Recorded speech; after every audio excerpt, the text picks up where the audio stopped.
themselves are tablets. When you put them in liquid, they fizz. They make a lot of bubbles go up. So these are tablets that we're going to put in there. These are with adult supervision as well, okay?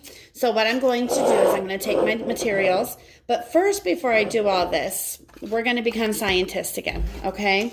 So when we become scientists, the first thing that we do is we ask a question, okay? That's the first part of being a scientist. The question that we're going to ask is, what is going to happen when we mix all of these materials together into this glass container? Okay. The second part of being a scientist is we form a hypothesis. That's a big word, right? It's kind of fun word to say, hypothesis. A hypothesis is a guess. We're going to guess what's going to happen when we mix all of these together in this container. Now, I always tell my friends that we form an educated guess, which means we make a guess based off of something that we already know. I kind of know that when I mix these things together, I'm probably not going to get a kitten, right? Right. So we're going to make a guess, guess what's going to happen when we mix these liquids together with the color and the liquids and stuff, okay?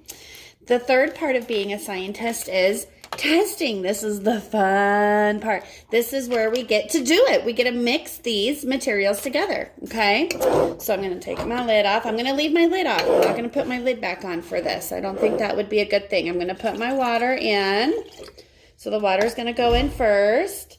And then I'm going to put in my oil. The oil is going to go in next. Now, one thing that I know is that maybe I should have used vegetable oil so I can see it, but we'll see. One thing that I know is that oil and water do not mix up together. They will not mix together. That's kind of a cool part of science. Oil and water will not mix together. I hope that you can kind of see the oil going on top. Maybe if you use vegetable oil, it's kind of yellow, and you'll be able to see the oil that is going onto the top. Baby oil has a really little hole in it, so. All right, so I've got my oil in there. The next part I'm going to put in is my food coloring, okay? I'm going to use red because I want it to look like something when I'm done. So I'm going to put a few drops of the red food coloring in. Okay? Quite a few. All right. So I've got lots of red food coloring in. Do you see what happened to the food coloring? It went straight through that oil and it went to the bottom.